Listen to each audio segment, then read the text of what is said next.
बिहार के पूर्व सीएम कर्पूरी ठाकुर को भारत रत्न देने के केंद्र सरकार के फैसले पर केंद्रीय मंत्री पशुपति पारस और चिराग पासवान ने भी खुशी जाहिर की है और पीएम मोदी का आभार व्यक्त किया। माननीय प्रधानमंत्री जी का केंद्रीय मंत्री और आरएलजेपी के अध्यक्ष पशुपति पारस ने केंद्र सरकार के फैसले पर खुशी जाहिर की और कहा कि शोषित वंचित लोगों के हक के लिए लड़ने वाले नेता को ये सम्मान असली श्रद्धांजलि है। 36 वर्ष के बाद माननीय प्रधानमंत्री जी का सोच, आज देखिए पूरे देश में कर्पूरी ठाकुर जी का जो मान सम्मान मिला है, भारत रत्न की उपाधि मिली है। माननीय प्रधानमंत्री जी ने ऐतिहासिक फैसला लिया है। इस फैसला के लिए पूरे देश की जनता और बिहार की जनता, हम सभी लोग उनके कायल हैं। वहीं एलजेपी रामविलास पार्टी के नेता और सांसद चिराग पासवान ने भी केंद्र सरकार के फैसले का स्वागत किया है और इसके लिए पीएम मोदी को धन्यवाद दिया।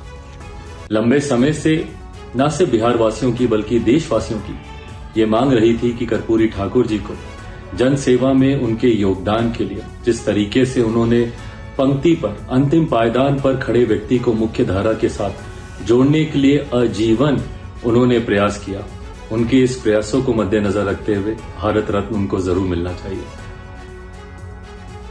कर्पूरी ठाकुर को भारत रत्न देने की घोषणा होने के बाद केंद्रीय मंत्रियों ने भी खुशी जाहिर की है।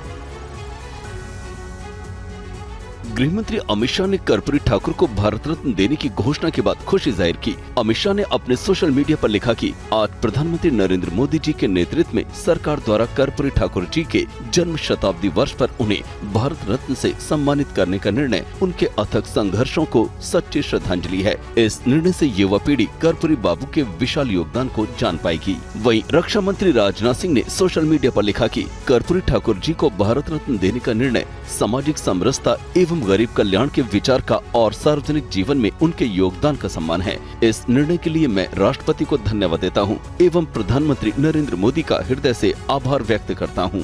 वहीं केंद्रीय शिक्षा मंत्री धर्मेंद्र प्रधान ने लिखा कि समता और सामाजिक समरसता के अग्रदूत कर्पूरी ठाकुर को भारत रत्न से सम्मानित करने के प्रधानमंत्री नरेंद्र मोदी जी के निर्णय का अभिनंदन करता हूं। ये बिहार सहित पूरे देश के लिए गौरव करने वाला निर्णय है। अपने उच्चतम आदर्शों और मूल्य आधारित सार्वजनिक जीवन से भारतीय राजनीति में अमिट छाप छोड़ने वाले कर्पूरी ठाकुर जी को भारत रत्न उचित सम्मान है।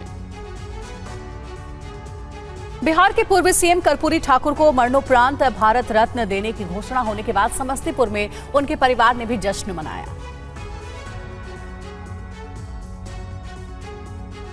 बिहार के समस्तीपुर में रहने वाले कर्पूरी ठाकुर के परिवार ने भारत रत्न देने की घोषणा होने के बाद जश्न मनाया। परिवार के सदस्यों ने एक दूसरे को मिठाई खिलाई। कर्पूरी ठाकुर के बेटे और जेडीयू सांसद रामनाथ ठाकुर ने इसके लिए केंद्र सरकार को धन्यवाद दिया। भारत सरकार को मैं अपनी तरफ से और बिहार की जनता की तरफ से और समाजवादियों के सहयोगी जो मांग रहे थे उनकी तरफ से मैं भारत सरकार को बधाई देना चाहता हूं। मैं इसको राजनीतिक रूप से नहीं देखता।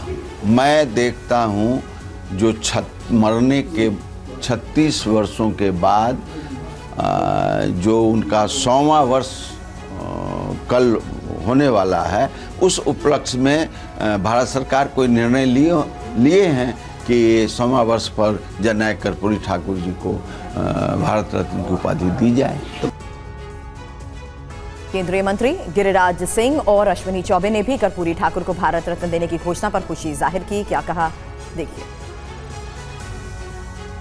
कर्पूरी ठाकुर को अगर किसी ने दरकिनार कर दिया तो लालू प्रसाद यादव ने कर दिया 1990 में आने के बाद। नरेंद्र मोदी ने कर्पूरी जी को सम्मानित किया है। नरेंद्र मोदी की सरकार और कांग्रेस की सरकार में यही फर्क है कि कांग्रेस ने भीमराव अंबेडकर को नहीं सम्मानित किया। कांग्रेस की सरकार ने पटेल साहब लौह पुरुष को नहीं सम्मानित किया।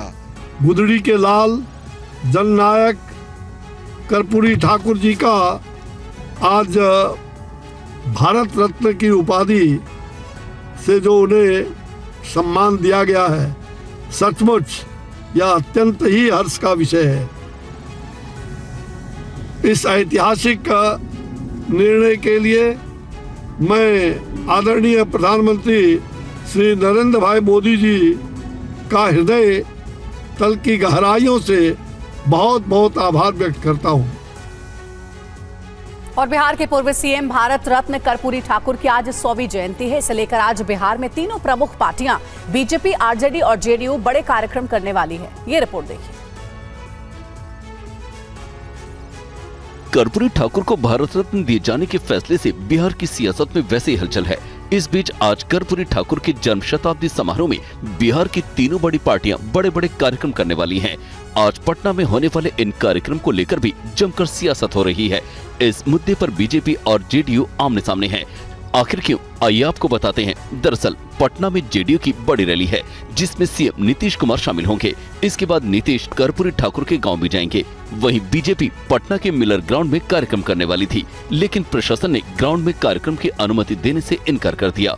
इसके बाद बीजेपी ने ऐलान किया कि वो जेडीयू ऑफिस के सामने सड़क पर अपना कार्यक्रम करेंगे, जबकि आरजेडी अपने पार्टी ऑफिस के ग्राउंड में ही कार्यक्रम करेगी। इससे साफ है कि कर्पूरी ठाकुर के जन्म शताब्दी कार्यक्रम को लेकर बीजेपी और आरजेडी फिर आमने सामने हैं और आज पटना में सियासत का पारा काफी हाई रहने वाला है, जिसके चलते पुलिस भी अलर्ट पर है। बिहार के मुख्यमंत्री राज्यपाल से क्या मिलने पहुंचे? सूबे की सियासी सरगर्मी अचानक बढ़ने लगी। सवाल उठने लगे कि क्या बिहार को फिर से सियासी सरप्राइज मिलने वाला है? आखिर ऐसा क्यों कहा जा रहा है, इस रिपोर्ट से समझिए।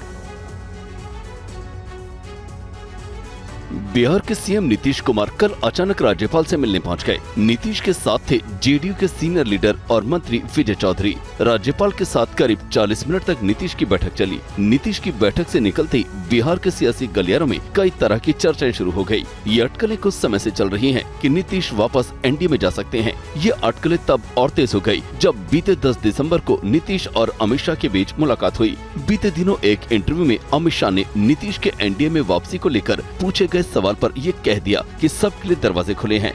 बस इसके बाद अटकलों का बाजार और गर्म हो गया। बिहार में सियासत कब कौन सी करवट ले कोई नहीं जानता। नीतीश पहले भी पलटी मार चुके हैं।